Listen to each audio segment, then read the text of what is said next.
നമ്മളൊരു അനുസ്മരണ സഭയിലാണ്. ഈ സഭക്ക് ആവശ്യമുള്ള വിഭവങ്ങൾ ഓരോ ആളുകളെ വാക്കിൽ നിന്നും നമുക്ക് വയറ് നിറയെ ലഭിച്ചുകൊണ്ടിരിക്കുകയാണ്. എത്ര കേട്ടാലും പൂതി തീരാത്തത് കൊണ്ട് നാം ഇങ്ങനെ കേട്ടിരിക്കുകയാണ്. കാരണം അത്ര വലിയൊരു മഹാമനീഷിയെക്കുറിച്ചാണ് പറഞ്ഞുകൊണ്ടിരിക്കുന്നത്. അവേലത്ത് സാദാത്യങ്ങളിൽ നിന്ന് 3 ആളുകൾ KK ഉസ്താദിനെ അനുസ്മരിച്ചു. അവരുടെ ഒക്കെ സംസാരത്തിൽ ഞങ്ങൾക്കൊരു പിതാവിനെ പോലെ എന്ന് പറഞ്ഞുകൊണ്ടാണ് സംസാരിച്ചത്.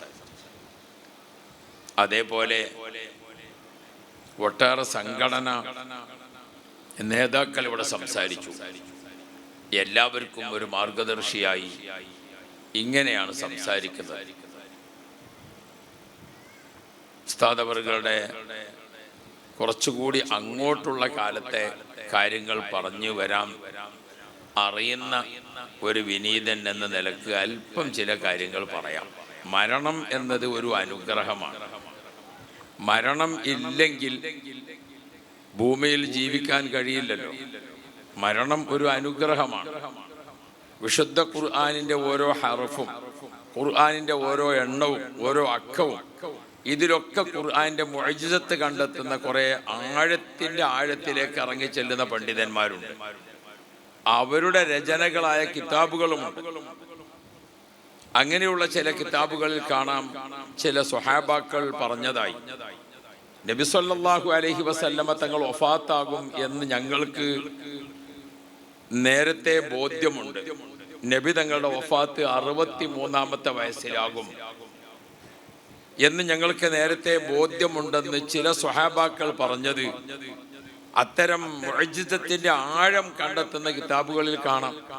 അതിനവർ പറഞ്ഞ കാര്യം, ഒരാളും മരിക്കാതെ ജീവിച്ചിരിക്കില്ല എന്ന ഖുർആനിന്റെ ആയത്ത്, വലൻ യുഅഖിറല്ലാഹു നഫ്സൻ ഇദാ ജാഅ അജലുഹാ, സമയം എത്തിയാൽ ഒരാളും ബാക്കി ഉണ്ടാവുകയില്ല, അവർ മരിക്കുക തന്നെ ചെയ്യും. ഈ ആയത്ത് ഖുർആനിൽ വന്നത് വിശുദ്ധ ഖുർആനിലെ 114 സൂറത്തുകളിൽ 63-ാമത്തെ സൂറത്തിന്റെ അവസാനത്തെ ആയത്താണ്. 63-ാമത്തെ സൂറത്തിന്റെ അവസാനത്തെ ആയത്താണ് ഏത്?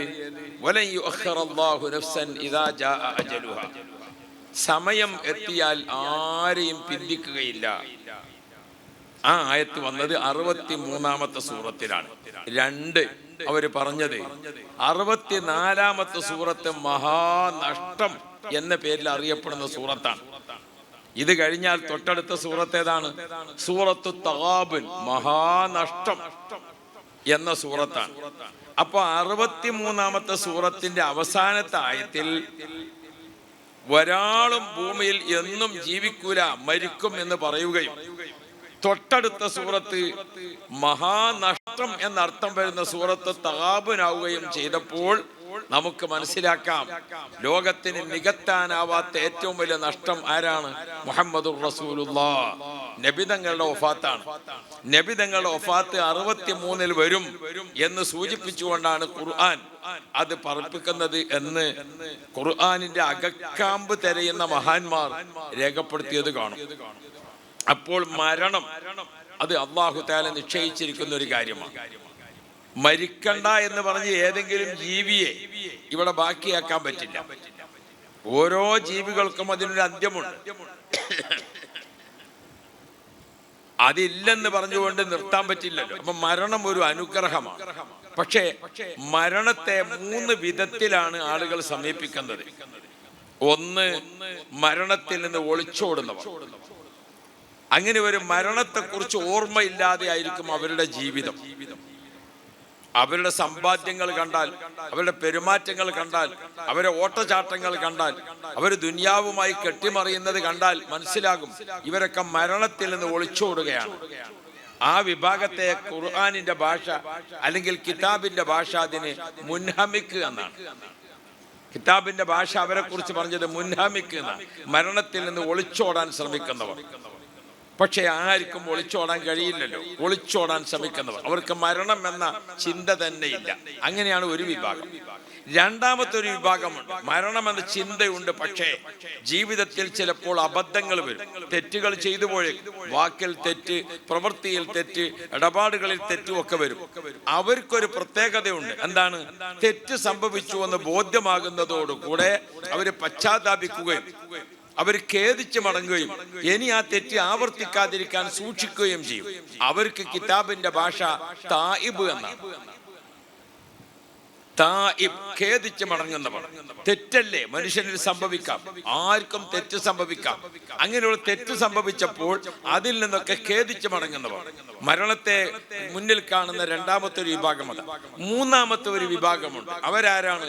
അവരെപ്പോഴും അല്ലാഹ് ഒരു വാക്ക് പറയുമ്പോൾ ഇരുട്ടിലും വെളിച്ചത്തിലും അല്ലാഹ്, സന്തോഷത്തിലും ദുഃഖത്തിലും അല്ലാഹ്, ക്ഷാമത്തിലും ക്ഷേമത്തിലും അല്ലാഹ്, യുവത്വത്തിലും ബാല്യത്തിലും വാർദ്ധക്യത്തിലും അല്ലാഹ്, അവർ വെന്റിലേറ്ററിലും അല്ലാഹ്, മണിയറയിലും അല്ലാഹ്, അവർ ICUവിലും അല്ലാഹ്, അവർ ഏത് സമയത്തും അല്ലാഹ് അല്ലാഹ് എന്നൊരു ചിന്ത. അതോടൊപ്പം അവരെപ്പോഴും എന്താണ് ആഗ്രഹിക്കുന്നത്? അള്ളാഹുവിനെ കാണണം, അള്ളാഹുവിനെ കാണണം. ഫമൻ യർജു ലിഖാഅ റബ്ബിഹി, അള്ളാഹുവിന്റെ ലിഖാഇനെ കൊതിക്കുന്നവരാണവർ. അവർക്ക് കിതാബിന്റെ ഭാഷ ആരിഫ് എന്നാണ്. ആരിഫ്, അള്ളാഹുവിനെ കാണാൻ കൊതിക്കുന്നവർ, അള്ളാഹുവിനെ കാണാൻ ആഗ്രഹിക്കുന്നവർ. ബഹുമാനപ്പെട്ട KK ഉസ്താദിന്റെ ജനനം മുതൽക്ക് ഇങ്ങോട്ടുള്ള ഓരോ ഡേറ്റിലെ സംഭവങ്ങളും നമുക്കിവിടെ അനുഭവമാണ്. അങ്ങനെയുള്ള സംഭവം നമുക്ക് നോക്കിയാൽ നമുക്ക് കാണാൻ പറ്റും. ബഹുമാനപ്പെട്ട ഉസ്താദ് അവർകൾ അള്ളാഹുവിനെ കാണാൻ ആഗ്രഹിച്ചുകൊണ്ട്, അള്ളാഹുവിനെ കാണാൻ മോഹിച്ചുകൊണ്ട് ജീവിച്ചിരിക്കുന്ന ആ ആരിഫ് എന്ന പദവിയിലുള്ള ആളാണ് എന്ന് നമുക്ക് മനസ്സിലാക്കാൻ സാധിക്കും. അള്ളാഹുവേ, നിന്റെ ലിഖാ നൽകി ഉസ്താദ് അവർകളെ നീ സന്തോഷിപ്പിക്കണേ അല്ലാഹ് എന്ന് നമുക്ക് പ്രത്യേകമായി ദുആ ചെയ്യാം. ഞാൻ ഓർമ്മപ്പെടുത്തുന്നത്, ബഹുമാനപ്പെട്ട ഉസ്താദ് അവർകളെ കുറിച്ച് നമ്മളിങ്ങനെ പഠിക്കുമ്പോൾ, വായിക്കുമ്പോൾ അൽഹംദുലില്ലാഹി അല്ലാഹു അക്ബർ അല്ലാഹു അക്ബർ വലില്ലാഹിൽ ഹംദ്, ഈ സഭ മഗ്രിബ് മുതൽ പ്രതീക്ഷിച്ച് ആഗ്രഹത്തോടെ കാത്തു നിൽക്കുന്ന നേതൃത്വം ബദറു സാദാത്ത് സയ്യിദ് അവർകൾ നമ്മുടെ വേദിയിലെത്തി. ഒട്ടേറെ തിരക്കുകൾക്കിടയിലുള്ള ഓട്ടത്തിനിടയിൽ ബഹുമാനപ്പെട്ട KK ഉസ്താദുമായുള്ള അങ്ങേയറ്റത്തെ ബന്ധം, അതുകൊണ്ടാണ് ബഹുമാനപ്പെട്ട തങ്ങൾ അവർകൾ ഇപ്പോ എത്തിച്ചേർന്നിട്ടുള്ളത്. അള്ളാഹുവേ, നീ ആഫിയത്ത് കൊടുക്കണേ അല്ലാഹ്, നീ ദീർഘായുസ് കൊടുക്കണേ അല്ലാഹ്. ഞാൻ തങ്ങൾക്ക് വേണ്ടി വേഗത്തിൽ വഴിമാറും. അല്പം ചില കാര്യങ്ങൾ ഓർമ്മപ്പെടുത്തുക. ബഹുമാനപ്പെട്ട KK ഉസ്താദ് അവർകൾ ചെറിയ പ്രായത്തിൽ നാട്ടിലുള്ള ദർസിൽ ഓതാൻ പോകാൻ തുടങ്ങി. അവിടെ നിന്ന് കഴിഞ്ഞ് ആ ദർസ് അങ്ങനെ തന്നെ സബ്ബിഹ് ഇസ്മ റബ്ബിക്കൽ അഅ്ല എന്ന സൂറത്ത് ഷെയ്ഖുന EK ഹസൻ മുസ്ലിയാർ തെറ്റ് തിരുത്തി ഓതിക്കൊടുത്തത് ബഹുമാനപ്പെട്ടവർ പറയാറുണ്ടായിരുന്നു ഞങ്ങളോട്. ചെറിയ പ്രായത്തിൽ ഖുർആൻ ഇങ്ങനെ ഓതുമ്പോൾ അസർ നിസ്കരിച്ചിട്ട് ദർസിലെ വിദ്യാർത്ഥികൾ ഖുർആൻ ഓതണം. അത് ഹസൻ മുസ്ലിയാർക്ക് ഒരു നിർബന്ധമുള്ളത്, ഓതുന്നവർ ഉറക്കനെ ഓതണം. അങ്ങനെ ഉറക്ക ഓതുന്ന സമയത്ത് ബഹുമാനപ്പെട്ട KK ഉസ്താദ് സബ്ബിഹ് ഇസ്മ റബ്ബിക്കൽ അഅ്ല എന്ന സൂറത്ത് ഓതാണ്. ആ സൂറത്ത് ഇങ്ങനെ ഓതുമ്പോൾ പല ഹറഫുകളുടെയും മഖ്റജ് അത്ര റെഡിയില്ല. അപ്പൊ വിളിച്ചു, എനിക്ക് ഹസൻ മുസ്ലിയാർ സബ്ബിഹ് ഇസ്മ മുതൽക്ക് ഓതി തന്നിട്ടുണ്ട് എന്ന് പലപ്പോഴും ഉസ്താദ് പറയാറുണ്ടായിരുന്നു. അങ്ങനെ ബഹുമാനപ്പെട്ട ഷെയ്ഖുന EK ഹസൻ മുസ്ലിയാരുടെ കൂടെ തന്നെ 8 വർഷത്തോളം അവിടെ നിന്ന് പിന്നീട് ബഹുമാനപ്പെട്ടവർ ബഹറുൽ ഉലൂം ഷെയ്ഖുന അവരുടെ ചാലിയത്ത് ദർസിൽ പഠിച്ച് 1971-72 അക്കാലത്താണ് വേലൂർ ബാഖിയാത്തു സ്വാലിഹാത്തിൽ ബഹുമാനപ്പെട്ടവർ എത്തിച്ചേരുന്നത്. അള്ളാഹുവിന്റെ ലിഖാ ആഗ്രഹിക്കുന്ന ആളുകൾ അവരെപ്പോഴും നന്മയുടെ പക്ഷത്ത് ധാരാളമായി ഉണ്ടാകും. ബാഖിയാത്തിന് അടുത്ത് പ്രവർത്തിക്കുന്ന വലിയ ഹോസ്പിറ്റൽ, ആ ഹോസ്പിറ്റലിൽ കേരളീയരായ ധാരാളം ആളുകൾ ചികിത്സക്ക് അന്ന് എത്തിച്ചേരുകയാണ്. അവിടെ ചികിത്സ കഴിഞ്ഞ് തിരിച്ചു പോരാൻ നാട്ടിലേക്ക് പണമില്ലാതെ വിഷമിക്കുന്ന ആളുകളുണ്ടാവും. അവർ മലയാളി വിദ്യാർത്ഥികൾ പഠിക്കുന്ന സ്ഥാപനം എന്ന നിലക്ക് ബാക്കിയാത്തു സാലിഹാത്തിൽ വരും. അന്ന് KK ഉസ്താദ് പഠിച്ച ആ വർഷം ഉസ്താദ് ബാക്കിയാത്തിൽ അവിടുത്തെ കുട്ടികളെ ചേർത്തുകൊണ്ട് ഇത്തരം ആളുകൾക്ക് സഹായിക്കാൻ ചെറിയ ഒരു കമ്മിറ്റി ഉണ്ടാക്കി. അങ്ങനെ ഈ സഹായ ധനം സ്വരൂപിച്ച് 5 പൈസ ആഴ്ചയിൽ ഒരിക്കൽ കൊടുക്കാം. 5 പൈസ വാങ്ങിയിട്ട് അത് സ്വരൂപിച്ചിട്ട് ഹോസ്പിറ്റലിൽ ചികിത്സക്ക് വന്ന ആളുകൾ മരുന്നിന് കാശില്ലാതെയോ തിരിച്ച് നാട്ടിലേക്ക് പോരാൻ കാശില്ലാതെയോ ഇരിക്കുമ്പോൾ അത് ചെയ്തു കൊടുത്തുകൊണ്ട് അവരെ സഹായിക്കുന്ന ഒരു സംവിധാനം അന്ന് ബാക്കിയാത്തിൽ അത് രൂപീകരിക്കുകയും വർഷങ്ങളോളം പിന്നീട് അത് നിലനിർത്തുകയും ചെയ്തതായി ചരിത്രത്തിൽ നമുക്ക് കാണാൻ പറ്റും. ആ ഉസ്താദ് 72 നിന്ന് കഴിഞ്ഞ് 72 ബിരുദം വാങ്ങി ഇവിടെ കൊടുവള്ളിക്കടുത്ത് ചുള്ളിയാട്ട് പള്ളിയിൽ ചെറിയ ഉസ്താദിന്റെ മഹല്ലത്തിൽ അവിടെ ദർസ് ഏറ്റെടുത്തു. ആ ദർസ് ഏറ്റെടുത്തപ്പോൾ ആദ്യത്തെ ദർസിലെ ശിഷ്യന്മാരിൽപ്പെട്ട ഒരാളാണ് ഈ ഇരിക്കുന്ന AK അബൂബക്കർ മുസ്ലിയാർ കട്ടിപ്പാറ. ദർസിലെ ആദ്യത്തെ ശിഷ്യന്മാരിൽപ്പെട്ട ഒരാളാണ്. അദ്ദേഹത്തിന്റെ കൂടെ ശരീക്കായിട്ട് നല്ല ഒരു പണ്ഡിതനുണ്ടായിരുന്നു. ജാമിഅ നൂരിയ അറബിക് കോളേജിലെ നൂറുൽ ഉലമയുടെ സെക്രട്ടറിയും അക്കാലത്ത് സുന്നി വോയിസിലെ നല്ല എഴുത്തുകാരനുമായ PK ഹുസൈൻ മുസ്ലിയാർ നവ്വറല്ലാഹു മർക്കദ. അദ്ദേഹം ഈ പൂനൂരിന്റെ അടുത്ത് തന്നെയാണ്. ഈ വരുന്ന വഴിക്കാണ് അദ്ദേഹത്തിന്റെ വീട്. വെട്ടേഞ്ഞോട്ടത്തിനപ്പുറം നല്ല എഴുത്തുകാരനാണ്. അന്നത്തെ നല്ല ഒരു പ്രഭാഷകനുമാണ്. നല്ല മുദരിസുമായിരുന്നു അദ്ദേഹം. അദ്ദേഹം ഇസ്ലാം മതം സ്വീകരിച്ച ഒരു കുടുംബത്തിൽ നിന്ന് വളർന്നു വന്ന അംഗമാണ് PK ഹുസൈൻ മുസ്ലിയാർ. അള്ളാഹു മഗ്ഫിറത്ത് നൽകുമാറാവട്ടെ. അങ്ങനെ ദർസിൽ നിന്ന് 75-76 ഉസ്താദിന്റെ 3 വർഷത്തെ ദർശ പിന്നിട്ട ശേഷമാണ് ഞാൻ കരുവമ്പയിൽ ഉസ്താദിന്റെ അടുത്ത് ദർസ് വിദ്യാർത്ഥിയായി എത്തുന്നത്. അങ്ങനെ നമുക്ക് 72 മുതൽ 88 വരെയുള്ള 16 വർഷം ബഹുമാനപ്പെട്ട ഉസ്താദ് അവർകൾ മുദരിസായി പ്രവർത്തിച്ചിട്ടുണ്ട് നാട്ടിലെ വിവിധ മഹല്ലുകളിൽ. അതിൽ പ്രധാനപ്പെട്ടതാണ് ചുള്ളിയാട് പള്ളി. അതേപോലെ 8 വർഷം ബഹുമാനപ്പെട്ട ഉസ്താദ് മുദരിസായതാണ് നമ്മുടെ വടകര താലൂക്കിലുള്ള വില്യാപ്പള്ളി റോട്ടിലൂടെ നെറ്റ് സ്ട്രീറ്റ് അടക്കാത്തൊരു പള്ളി. നേരത്തെ വില്യാപ്പള്ളി ഉസ്താദ് അവിടെ വരാനുണ്ടായ ഒരു സാഹചര്യം പറഞ്ഞാൽ ആ വടകരയിൽ നിൽക്കുന്ന കാലത്ത് അതിന്റെ പരിസരത്ത് നോക്കിയാൽ കാസർഗോഡ്, കണ്ണൂര്, കോഴിക്കോടിന്റെ ഈ ഭാഗങ്ങളിലെല്ലാം ബഹുമാനപ്പെട്ട കട്ടിപ്പാറ ഉസ്താദാണ് അന്നത്തെ എല്ലാ പ്രശ്നങ്ങൾ തീർക്കാനും എല്ലാ വിഷയങ്ങൾക്കും ഓടി നടക്കാറുള്ളത്. വലിയ വാഴുവാണ്, നല്ല പ്രസംഗകനുമാണ്. അങ്ങനെ ബഹുമാനപ്പെട്ട ഉസ്താദിന്റെ കൂടെ നിൽക്കുമ്പോൾ ഉസ്താദ് അങ്ങനെ പല സ്ഥലത്തേക്കും പല സംഗതിക്കും ഞാൻ ആദ്യമായിട്ട് ഉസ്താദിന്റെ വീട്ടിൽ വരുന്നത് 77 ഉസ്താദ് ഹജ്ജിന് പോകാൻ. അതിന്റെ ഒരു യാത്രയപ്പുണ്ടായിരുന്നു. ആ യാത്രയപ്പിന് വേണ്ടിയിട്ടാണ് ആദ്യം ഇവിടെ വരുന്നത്. അന്ന് ഈ പറഞ്ഞ എസ്റ്റേറ്റ് മുക്കിൽ നിന്ന് ബസ് ഇറങ്ങിയിട്ട് ഇങ്ങോട്ട് നടക്കണം തെച്ചിയിലേക്ക്. തെച്ചിന്ന് നടന്നാൽ ഇവിടെ ഒരു പുഴയുണ്ട്. ആ പുഴക്കുള്ള പാലം ഒരു കവുങ്ങോണ്ടിട്ട പാലാണ്. അയിമങ്ങനെ ഒരിക്കൽ നടക്കുമ്പോൾ ഉസ്താദിനോട് ഞാൻ പറഞ്ഞു, ഉസ്താദെ ഇതിമ്മ നടക്കുകയാണ് വെച്ചാൽ സിറാത്ത് പാലം വേഗത്തിൽ കടക്കാന്നു. അങ്ങനത്തെ ഒരു കവുങ്ങിന്റെ ഒരു പാലം അതിട്ട ടൈമല്ല. അതിൽ സ്ഥിരമായിട്ട് നടന്നാണ് ഉസ്താദ് ഈ വഴിക്ക് വരിക. ഈ റോഡ് അന്ന് വെട്ടിഴിഞ്ഞ തോട്ടം വഴിക്കുള്ള ഈ റോഡ് അന്ന് ചാലുവായിട്ടില്ല. അന്ന് ഈ റോഡില്ല. അന്നൊരു എന്ന റോഡ് മാത്രമേ ഉള്ളൂ. വെട്ടി ഒഴിഞ്ഞ തോട്ടം എന്ന് പറയുന്ന പേര് വന്നതിന് ഒരു ചരിത്രമുണ്ട്. അതൊക്കെ പറയാനിപ്പോ ഇവിടെ സമയമില്ല. അപ്പോ ഓർമ്മപ്പെടുത്തുന്നത് ആ വഴിക്ക് ഇങ്ങനെ വന്നാൽ ബഹുമാനപ്പെട്ട ഉസ്താദ് അവർകൾ അന്നും ബഹുമാനപ്പെട്ട ഉസ്താദ് ജീവിക്കുന്നത് എങ്ങനെയാണ്? ഒരു നല്ല പണക്കാരന്റെ ഒരു പവറോട് കൂടെയാണ്. ആരുടെ മുമ്പിലും താഴ്ന്ന കൈയാവരുത് എന്ന് ഞങ്ങളോടൊക്കെ എപ്പോഴും ഉസ്താദ് പറയാറുണ്ട്. എപ്പോഴും ശിഷ്യന്മാർക്ക് കൊടുക്കുന്ന ഒരു ഉപദേശത്തിൽപ്പെട്ടതാണ്, നിങ്ങളാരും താഴ്ന്ന കൈയിന്റെ ആളുകളാകരുത്. അൽ യദുൽ ഉല്യ, മുകളിലുള്ള കൈ, കടം വാങ്ങുന്ന കൈ താഴ്ന്നതാണ്. സക്കാത്ത് വാങ്ങാൻ വേണ്ടി നിൽക്കുന്ന കൈ താഴ്ന്നതാണ്. ഉസ്താദ് എപ്പോഴും പറയും, സക്കാത്ത് വാങ്ങേണ്ട ഒരവസ്ഥ വന്നാൽ ഈ വർഷം പടച്ചവനെ ഞാൻ സക്കാത്ത് വാങ്ങേണ്ടി വന്നു, അടുത്ത വർഷം ഈ അവസ്ഥയിൽ നിന്ന് എന്നെ നീ ഒഴിവാക്കി തരണേ എന്ന് ദ്വാർക്കണം എന്ന് ഉസ്താദ് ഞങ്ങളോട് മുതഅല്ലിമീങ്ങളാകുമ്പോൾ പറയാറുണ്ട്. നമ്മളൊക്കെ സാധാരണ ഇക്കൊല്ലം ഒരാൾ സക്കാത്ത് തന്ന എന്ത് ചെയ്യും? അയാളെ പരി നമ്പറും ഇതൊക്കെ അടയാളം വെക്കും, അടുത്ത കൊല്ലം നേരത്തെ പോകാൻ. അല്ലേ? ഇക്കൊല്ലം ഞാൻ റമളാന്റെ അവസാനത്തിലെത്തിയത്, അടുത്ത കൊല്ലം ആദ്യത്തെ 10 തന്നെ പോകണമെന്ന് അടയാളപ്പെടുത്തി കണ്ടാ പോരാ. നമുക്ക് പിന്നെ എന്നാ സക്കാത്ത് വാങ്ങേണ്ട ഫക്കീറായിട്ട് തന്നെ നമ്മൾ അതപ്പതിക്കുള്ളൂ എന്നും.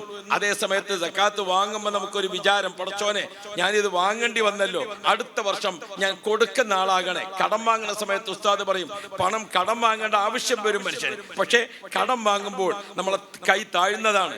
ആ കടം വാങ്ങുന്ന സമയത്ത് ദ്വാർക്കണം, പടച്ചോനെ എൻ്റെ കൈ മുകളിൽ വെക്കാൻ, അഥവാ വാങ്ങിയ കടം വേഗത്തിൽ തിരിച്ചു കൊടുക്കാൻ. ഇത് നമ്മൾ പലരും കടം വാങ്ങും. കടം വാങ്ങുമ്പോൾ ഒരു പ്രാർത്ഥന, ഒരു നിയ്യത്ത് വേണം. പടച്ചോൻ ഇത് ആരാന്റെ പണം, ഞാൻ എൻ്റെ പോക്കറ്റിലേക്ക് വാങ്ങുകയാണ്, ഇത് തിരിച്ചു കൊടുക്കാനുള്ള തൗഫീഖ് വേണേൻ. അപ്പോഴേ കടം വീട്ടാൻ തൗഫീഖ് ഉണ്ടാവുള്ളൂ. ഉസ്താദ് ഞങ്ങളോട് ദർസന്നേ പറയും, കടം വാങ്ങുമ്പോൾ താഴ്ന്ന കൈയാണ്, മുകളിലെ കൈയാകാൻ ദുആ ചെയ്യണം. അങ്ങനെ ഒരിക്കലും ബഹുമാനപ്പെട്ട ഉസ്താദ് അവർകൾ ദാരിദ്ര്യവും വിഷയങ്ങളും ഒക്കെ, ബഹുമാനപ്പെട്ട ഉസ്താദിന്റെ മക്കളൊക്കെ ചെറുത്, ആൺകുട്ടികളും പെൺകുട്ടികളും ഒക്കെ ചെറുത്. മൂത്ത മോള് മുനീറയാണ്. അങ്ങനെ തുടങ്ങിയിട്ട് എല്ലാവരും ചെറിയ മക്കളാണ്. ആ മക്കളെ പോറ്റാൻ അന്നത്തെ ചെറിയ ശമ്പളം കൊണ്ടാവൂല. എന്നാലും ഉസ്താദിന്റെ അന്നത്തെ ജീവിതം നല്ല പവറിലാണ് ജീവിക്കുക. വടകരയൊക്കെ നിൽക്കുന്ന കാലത്ത് എത്രയോ മുതലാളിമാർ, എത്രയോ വലിയ വലിയ ആളുകൾ. അങ്ങനെ ബഹുമാനപ്പെട്ട ഉസ്താദ് ഹജ്ജിന് പോയി തിരിച്ചു വന്ന ശേഷം വടകരയിൽ ജോലിയേറ്റ് 2 വർഷം കഴിഞ്ഞ ശേഷം ഉസ്താദിന്റെ വീട് കാണാൻ വടകരയിൽ നിന്ന് ഒരു കൂട്ടം ആൾക്കാർ ഒരു സന്തോഷത്തിൽ വന്നതാ. അവര് വന്നിട്ട് ഈ പറഞ്ഞ സ്ഥലത്ത് വണ്ടി നിർത്തിയിട്ട് അവരിങ്ങനെ നടന്നു വന്ന് ഇവിടെ എത്തുമ്പോൾ ഉസ്താദിന്റെ ഒരു കൊച്ചു വീട് കാണുകയാണ്. പടച്ചോനെ, ഈ മനുഷ്യൻ ഇങ്ങനത്തെ ഒരു വീട്ടിലാണോ താമസിക്കുന്നത് എന്ന് ആ വന്ന ആളുകൾ കണ്ട് അത്ഭുതപ്പെട്ടു പോയി. അങ്ങനെയാണ് വടകര അടക്കാത്തെരുവിൽ PKC പൊക്കറാജി, PKC മുഹമ്മദ് ഹാജി, അങ്ങനെ തുടങ്ങിയിട്ടുള്ള അവരൊക്കെ കൂടെ ചേർന്നുകൊണ്ട് ഒരു വീട്, ഈ വീട് പറ്റൂല, നമുക്ക് നല്ലൊരു വീടാക്കാമെന്ന് പറഞ്ഞു. ഉസ്താദിന്റെ ഇപ്പോഴുള്ള വീടിന്റെ 1 നില വീട് അന്ന് അവർ ഒരു മുൻകൈ എടുത്തുകൊണ്ട് ആ വീടിന് വേണ്ടി പരിശ്രമിക്കുന്നത്. പക്ഷേ ആ വീടിന് വേണ്ടി പരിശ്രമിച്ച മുതലാളിമാരും ബാക്കിയൊക്കെ എല്ലാവരും, ആ സഹായം ചെയ്ത ആളുകളും അവരൊക്കെ ഉള്ളപ്പോൾ തന്നെ ബഹുമാനപ്പെട്ട ഉസ്താദ് അവർകൾ അവിടെ ജോലി ഏറ്റെടുത്തത് തന്നെ എങ്ങനെയാണ്? നേരത്തെ വെള്ളിയാപ്പള്ളി ഉസ്താദ് പറഞ്ഞല്ലോ, തബ്ലീഗ് ജമാഅത്ത് ഒരു മുദരിസും കുട്ടികളൊക്കെ തബ്ലീഗായി. അവരെ അവിടുന്ന് പറഞ്ഞയച്ചതിന് ശേഷമാണ് ഉസ്താദ് വരുന്നത്. ഉസ്താദ് ആ ഇസ്സത്തോടു കൂടെ തന്നെ വടകര അടക്കാത്തൊരു എന്ന് പറഞ്ഞ കൊപ്പര ബസാറാണ്. ഞാനൊക്കെ പുതിയ നോട്ട് കാണുന്നത് അവിടുന്ന്. അവരുടെ കയ്യിലുള്ള നോട്ടൊക്കെ പുതിയതായി, കാരണം ബാങ്കിൽ നിന്ന് കെട്ട് ഇങ്ങോട്ട് വന്നിട്ട് അതാണ് എപ്പോഴും സക്കാത്തിന്റെ പൈസ 25,000 നല്ല പോലെ കിട്ടുന്ന സ്ഥലമാണ് അവിടെ.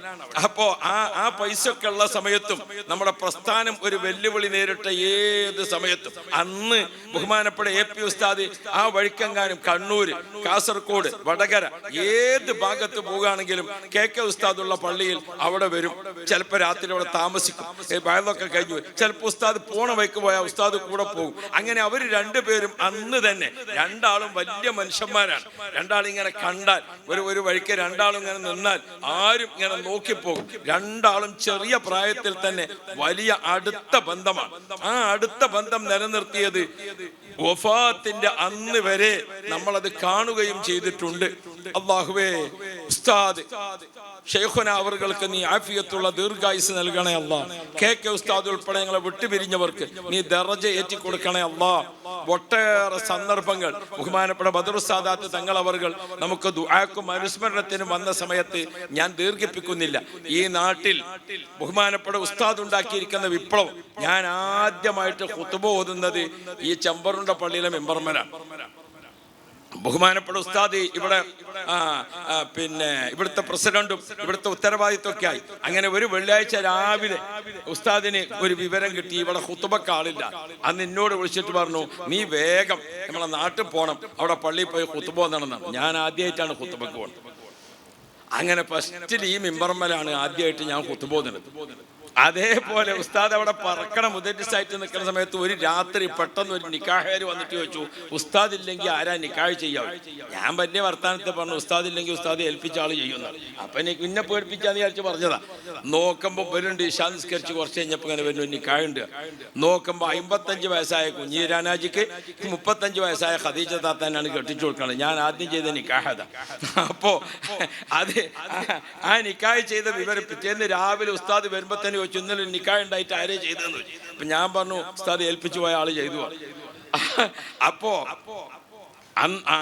അങ്ങനെ നിക്കാഹിനായാലും ഖുതുബക്കായാലും ഉസ്താദ് അന്ന് 8 ദിവസം 10 ദിവസം 4 ദിവസമൊക്കെ വഅദ് ഇടക്ക് ഒരു ദിവസം വഅദിന് നമ്മളെ പറഞ്ഞേക്കും.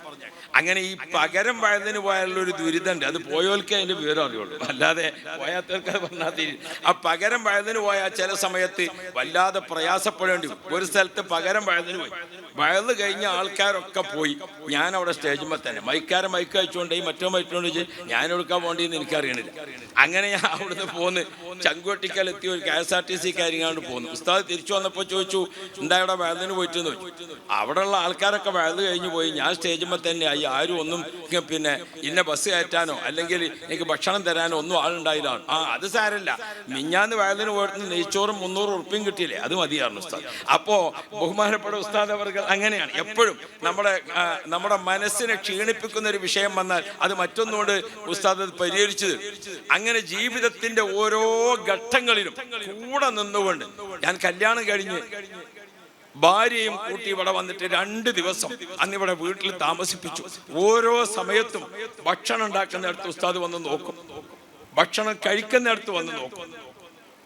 അത് ഞാൻ ഇപ്പോൾ ഉസ്താദ് ഇപ്പൊ അടുത്ത ദിവസം അസുഖമായി നിൽക്കുന്ന സമയത്ത് പോലും വീട്ടിൽ വരുമ്പോൾ ഒരു വിരുന്നുകാരൻ വന്നിട്ട് ഇപ്പൊ ചിലപ്പോൾ ഈ കുടുംബത്തിലൊക്കെ ഉള്ള സ്ത്രീകളടക്കം ഭക്ഷണം കഴിക്കുന്നിടത്ത് ഉസ്താദ് വെറുതെ ഒന്ന് വാതിക്കൽ വന്നിട്ട് ആ ഭക്ഷണം കഴിക്കുന്ന പെണ്ണുങ്ങളോടൊക്കെ ചോദിക്കും, എല്ലാം ഭക്ഷണമൊക്കെ കിട്ടിയിട്ടില്ലേ, എല്ലാം ബെൽക്കൊക്കെ കൊടുത്തിട്ടില്ലേ. അതിഥി സൽക്കാരത്തിൽ അതിഥികളെ ശ്രദ്ധിക്കുന്നത്. ഞങ്ങളൊക്കെ ഇവിടെ മുതഅല്ലിമീങ്ങളായി വന്നിട്ട് ഉസ്താദിന്റെ വീട്ടിന്റെ മേലെ ഞങ്ങൾ താമസിക്കുമ്പോൾ രാവിലെ ചായ ഉണ്ടാക്കിയിട്ട് ആ ചായയും കടിയും കൊണ്ട് ഉസ്താദ് മേലോട്ട് വരും. സുബൈ നിസ്കരിച്ച് കഴിഞ്ഞിട്ട് ആ ചായ ഉണ്ടാക്കും. അത് ഉസ്താദിന്റെ വീട്ടിൽ ഞങ്ങൾ മുതഅല്ലിമീങ്ങൾ 5-6 ആളൊക്കെ വന്നിട്ട് ഉസ്താദിന്റെ അടുത്ത് ഒരു കാര്യം ചർച്ച ചെയ്യാൻ വേണ്ടി താമസിച്ചാൽ ഉസ്താദ് രാവിലെ ചായ ഉണ്ടാക്കിയിട്ട് ആ ചായയും കടിയും കൊണ്ട് മേലേക്ക് വരും. ഞങ്ങളൊരാളെ വിളിക്കാനോ നിൽക്കൂല. വീട്ടിൽ വന്നാൽ ഉസ്താദ് ശരിക്കും സൽക്കരിക്കും. അത് മുതഅല്ലിമായാലും കൊച്ചു കുട്ടിയായാലും. അങ്ങനെ ഒരുപാട് ഗുണങ്ങൾ പഠിക്കാനുള്ള ഒരു ഉസ്താദായിരുന്നു ബഹുമാനപ്പെട്ട KK ഉസ്താദ്. സാധാരണ നമുക്ക് ഒട്ടേറെ ആളുകളെ കാണാൻ പറ്റും. എന്നാൽ അത് ഞാൻ ഉസ്താദിന്റെ 72 ഉസ്താദ് കോളേജിൽ നിന്ന് വന്ന ശേഷം 75 മുതൽക്ക് ഉസ്താദിന്റെ ആകെ ദർസ് വർഷം നോക്കിയാൽ 53 വർഷമാണ്. 72 മുതൽ ഇപ്പൊ ഈ 95 വരെയുള്ള കാലഘട്ടം, 25 വരെയുള്ള കാലം നോക്കിയാൽ 53 വർഷത്തെ മുദരിസാണ്. ആ 53 വർഷത്തിൽ 16 വർഷം ഉസ്താദ് ദർസിൽ മുദരിസാണ്. 88 മുതൽക്ക് മർക്കസിൽ മുദരിസാണ്. അത്രയൊക്കെ വലിയ സംസ്ഥാന നേതൃത്വം, മുഷാവറ നേതൃത്വം ഒക്കെ ആയാലും പൂനൂരങ്ങാടിയിൽ ഉസ്താദ് ബസ് ഇറങ്ങുന്ന കാലത്തും പൂനൂരങ്ങാടിയിൽ ഉസ്താദ് കാറ് നിർത്തുന്ന കാലത്തും മാർക്കറ്റിൽ ഉസ്താദ് പോകും. ആ മാർക്കറ്റിലെ എല്ലാ കച്ചവടക്കാരും ഒന്ന് പോയി അവരോടൊക്കെ ഒന്ന് സംസാരിച്ച് അവരോടൊക്കെ ഒന്ന് രോഗ്യം പറഞ്ഞ് ഉണക്കൽ മീൻ ഉസ്താദ് തന്നെ വാങ്ങും, പച്ചക്കറി ഉസ്താദ് തന്നെ വാങ്ങും. ഒരു മുതഅല്ലിമിനെ കൊണ്ട് ഖാദിമായി കൊണ്ട് നടക്കുന്ന പരിപാടി. ഉസ്താദിന്റെ വണ്ടിയിൽ ഉസ്താദിന്റെ ഡ്രൈവർ ഉണ്ടാവും അടുത്ത കാലത്ത്. എന്നാൽ അവനെ കൊണ്ട് ഒരു സാധനം വാങ്ങിപ്പിക്കൽ പൂനൂരങ്ങാടിയിൽ ആരും കണ്ടിട്ടുണ്ടാവില്ല. ഉസ്താദ് തന്നെ ഇറങ്ങാൻ അങ്ങാടിയിൽ പോയി സാധനത്തിനൊക്കെ വില ചോദിച്ച് ഉണക്കലിമീൻ വാങ്ങിയിട്ട് ഉസ്താദ് വരും, പച്ചക്കറി വാങ്ങിയിട്ട് ഉസ്താദ് വരും. ഇപ്പോഴും പൂനൂരങ്ങാടിയിലെ ആ ഇറച്ചി കച്ചവടക്കാരോട്, മീൻ കച്ചവടക്കാരോട് അവരോടൊക്കെ പോയി നോക്കിയാൽ ആ വലിയ മഹാമനുഷ്യ ഉസ്താദ് വലിയ ആചാര്യബാഹുവായ വലിയ ആളുമല്ലേ.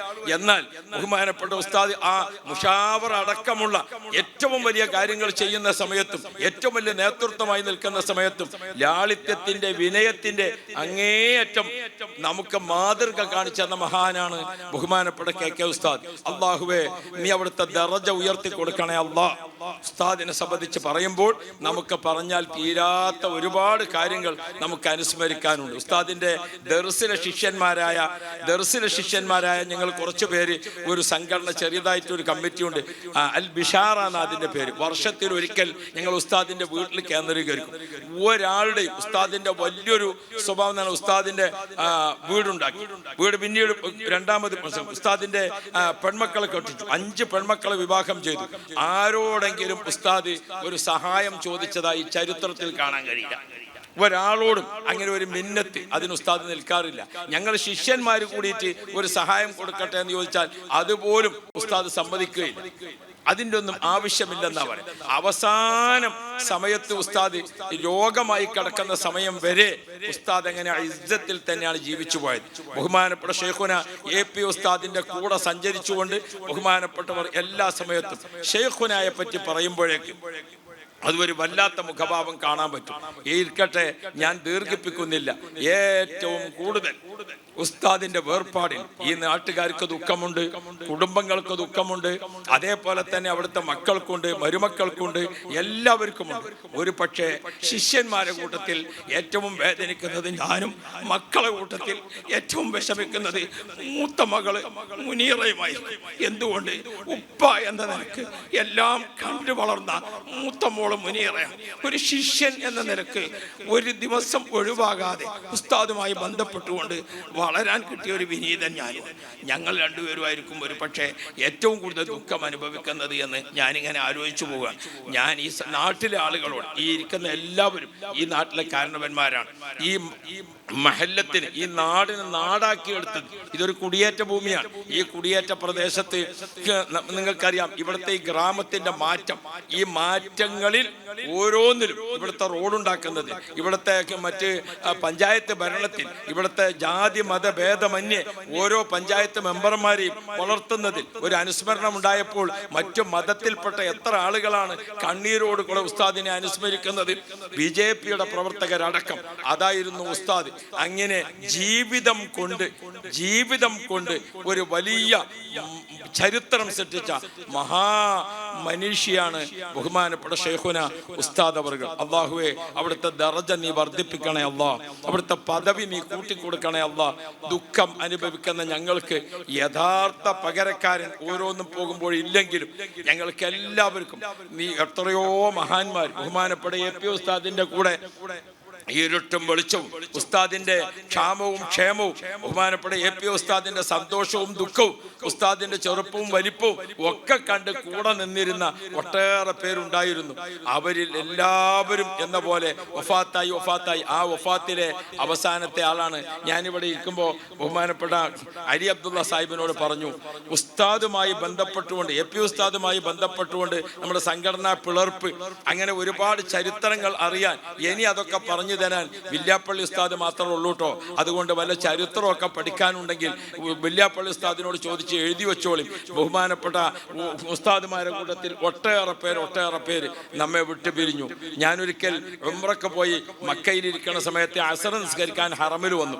അസർ നിസ്കരിച്ചിട്ട് ഹറമിൽ ഇങ്ങനെ ഇരുന്നപ്പം ഞാൻ വിചാരിച്ചു, ഈ സംഘടനയും ഇതൊക്കെ വളർത്തിയെടുത്ത ഒട്ടേറെ ആളുകളുണ്ടല്ലോ, അവരൊക്കെ വഫാത്തായി പോയവർക്ക് ഒരു ഫാത്തിഹ ഓതട്ടെ. താജുൽ ഉലമക്ക് ഒരു ഫാത്തിഹ ഓതി, നൂറുൽ ഉലമക്ക് ഒരു ഫാത്തിഹ ഓതി, അതേപോലെ കൻസുൽ ഉലമക്ക് ഓതി, ളിയാഉൽ മുസ്തഫ തങ്ങൾക്ക് ഓതി, അങ്ങനെ ബഹുമാനപ്പെട്ട ഉമർ ഫാറൂഖ് തങ്ങൾക്ക് ഒരു ഫാത്തിഹ ഓതി. അങ്ങനെ ഫാത്തിഹ അങ്ങനെ ഓതിയിട്ട് മഗ്രിബി ആയപ്പോൾ നേതാക്കളെ ഫാത്തിഹ തന്നെ തീർന്നില്ല. ഞാൻ മഗ്രിബ് നിസ്കരിച്ച് വീണ്ടും ഇരുന്ന് ഫാത്തിഹ ഓതി. ഇശാ നിസ്കരിക്കാൻ അന്ന് 9 മണിക്ക് ഇഖാമത്ത് കൊടുക്കുന്നത് വരെ 3-4 മണിക്കൂർ ഹറമിൽ ഇരുന്നിട്ട് എനിക്ക് ഓർമ്മയുള്ള നേതാക്കൾക്കും നമ്മുടെ സംഘടനാ രംഗത്ത് കൂടെ നിന്നവർക്കും ഫാത്തിഹ ഓതിയിട്ട് തീർന്നില്ല. അത്രയധികം മഹാന്മാർ നമ്മയൊക്കെ നാമാക്കി വിട്ടുപിരിഞ്ഞിട്ടുണ്ട്. എറണാകുളം സമ്മേളനത്തിന്റെ സ്റ്റേജിൽ ഇരുന്ന മഹാരഥന്മാരായ ഉമറാക്കളിൽ ഒരാളെ ജീവിച്ചിരിപ്പുള്ളൂ, എയർലൈൻസ് അയമുട്ടിയാജി, അള്ളാഹു ദീർഘായുസ് കൊടുക്കട്ടെ. അവിടെ അന്ന് ഇരുന്ന മഹാരഥന്മാരായ പണ്ഡിതന്മാരിൽ ഒരാളെ ജീവിച്ചിരിപ്പുള്ളൂ, ബഹുമാനപ്പെട്ട AP ഉസ്താദ്. അള്ളാഹുവെ നീ ദീർഘായുസ് കൊടുക്കണേ അള്ളാ. ഞാൻ ഓർമ്മപ്പെടുത്തുന്നത് ബഹുമാനപ്പെട്ട ബഹറുൽ ഉലൂം ശൈഖുന അവർകൾ വഫാത്തായപ്പോൾ ബഹുമാനപ്പെട്ട നെടിയനാട് ഉസ്താദ് മർക്കസിലെ അനുസ്മരണ സമ്മേളനത്തിൽ പറഞ്ഞത് നമുക്കറിയാമല്ലോ. ബഹുമാനപ്പെട്ടവർ പറഞ്ഞു, ആ നെടിയനാട് ഉസ്താദ്, അല്ലാഹുവേ, നാഥനില്ലാത്ത ആട്ടിടയനില്ലാത്ത ആട്ടിൻ പറ്റങ്ങളെ പോലെ ഞങ്ങൾ നീ ആക്കരുതേ എന്ന് ബഹുമാനപ്പെട്ടവർ ദുആ ചെയ്തു. 24 മണിക്കൂർ കഴിയുന്നതിന് മുമ്പ് പിന്നെ നമ്മൾ കേൾക്കുന്നത് മൂപ്പരുടെ വഫാത്ത് വാർത്തയാണ്. അതുകൊണ്ട് സംഘടനാ പ്രവർത്തകരെ, ബഹുമാനപ്പെട്ട മഹല്ല് നേതാക്കളെ, മദ്രസകളും മറ്റുമൊക്കെ നടത്തിക്കൊണ്ടിരിക്കുന്ന ഉസ്താദുമാർ, കമ്മിറ്റിക്കാരെ, ഓരോ കുടുംബത്തിലെയും അംഗങ്ങളെ, നമ്മോടൊപ്പം ഉണ്ടായിരുന്ന ഉപ്പമാരും മശായിഖുമാരും ഉസ്താദുമാരുമായ ആളുകൾ, അവരൊക്കെ ജീവിച്ചപ്പോൾ നമുക്ക് കാണിച്ചു തന്ന ഈമാനിന്റെ ശക്തി, നമുക്ക് കാണിച്ചു തന്ന ആദർശബോധം, നമുക്ക് കാണിച്ചു തന്ന സംഘടനാ പൊരുത്തം, നമുക്ക് കാണിച്ചു തന്ന സംഘടനാ ബന്ധം, നമുക്ക് കാണിച്ചു തന്ന ഇരുട്ടും വെളിച്ചവും ദാരിദ്ര്യവും ആരോഗ്യവും നോക്കാതെ പ്രസ്ഥാനത്തിന് വേണ്ടിയുള്ള ഓട്ടം, ഓരോന്നിലും കഴിവുള്ള ആളുകൾ അവരവരുടെ കഴിവുകൾ ഉപയോഗപ്പെടുത്തിക്കൊണ്ട് പ്രസ്ഥാനത്തിന് കൂടെ നിന്നുകൊണ്ട് നമ്മൾ മുന്നോട്ട് പോകണം. യദുല്ലാഹി അലൽ ജമാഅ, സംഘബലം, അതാണ് ഏറ്റവും പ്രധാനപ്പെട്ടത്. അതുകൊണ്ട് ഇവരൊക്കെ നമുക്ക് കാണിച്ചു തന്നത് ആ സംഘടനയോടൊപ്പം നിൽക്കാനാണ്. ബഹുമാനപ്പെട്ട താജുൽ ഉലമയുടെ കൂടെ നിന്ന ബഹുമാനപ്പെട്ട ഈ KK ഉസ്താദ് വടകരയിൽ നിൽക്കുമ്പോൾ പറക്കുന്ന നേതാവായിട്ട് നിൽക്കുകയാണ്, എല്ലാ സൗകര്യത്തോടു കൂടെ. അപ്പോഴാണ് 85-ലെ 2 സമ്മേളനം നടക്കുന്നത്. ആ സമ്മേളനത്തിന് ഉസ്താദ് സമ്മേളനത്തിൽ പങ്കെടുക്കാൻ വേണ്ടി വന്നു. ആ നാട്ടിലുള്ള ആളുകൾക്കിടയിൽ ഒരു മുറുമുറുപ്പായി. ആ മുറുമുറുപ്പ് വളരുന്നു എന്ന് കണ്ടപ്പോൾ ഉസ്താദ് നേരത്തെ തന്നെ അവരോട് സലാം ചൊല്ലിക്കൊണ്ട് പിരിയുകയാണ്. വളരെ സൗകര്യത്തിൽ നിൽക്കുന്ന ഒരു സമയത്ത്. അപ്പൊ ഞാൻ ഓർമ്മപ്പെടുന്നത്, ആദർശത്തിന് വേണ്ടിയും പ്രസ്ഥാനത്തിന് വേണ്ടിയും എന്തും ത്യജിക്കാൻ തയ്യാറായ ഒട്ടേറെ നേതൃത്വങ്ങളെ ഉദാഹരണം നമുക്ക് പറയാനുണ്ട്. അപ്പോൾ നമ്മൾ അവിടെയൊക്കെ ഉറച്ച നിലപാട് സ്വീകരിക്കുമ്പോൾ ആദർശത്തിൻ്റെയും ഈമാനിൻ്റെയും വിഷയത്തിലാണോ നാം ഒരു നിലപാട് സ്വീകരിക്കുന്നത്? അതിൻ്റെ പേരിൽ എന്തൊക്കെ നഷ്ടം പ്രത്യക്ഷത്തിൽ ഉണ്ടായാലും അത് 100 ഇരട്ടി ലാഭമായി അള്ളാഹു തരും. ഈ ഇരിക്കുന്ന ബദറു സാദാത്ത് തങ്ങളുപ്പാപ്പ ബഹുമാനപ്പെട്ടവർ മലപ്പുറത്ത് അവിടെ കോണോമ്പാറയിൽ നിൽക്കുന്ന സമയത്ത് അവിടെ വിട്ട് ഇറങ്ങിപ്പോന്നത് 100% ആദർശത്തിന്റെ പേരിൽ മാത്രമായിരുന്നു. തങ്ങളന്ന് അവിടെ നിൽക്കുന്ന സമയത്ത് അത്ര നിറ സാന്നിധ്യമായി നിൽക്കുക. അവിടെ നിന്ന് തങ്ങൾ വിട്ടു. തീരെ സൗകര്യങ്ങളില്ലാത്ത ഒരു കൊച്ചു പള്ളിയിൽ ബഹുമാനപ്പെട്ട തങ്ങളവர்கள் വന്നു ചേർന്നു. അത് വളർന്ന് പടർന്ന് ഉയർന്ന് പന്തലിച്ച് ഇന്ന് ലോകത്തിന്റെ നെറുകയിൽ പറയപ്പെടുന്ന ഒരു യൂണിവേഴ്സിറ്റിയായി മഅദിൻ വളർന്നത് നമ്മൾ കാണുന്നില്ലേ? അതുകൊണ്ട്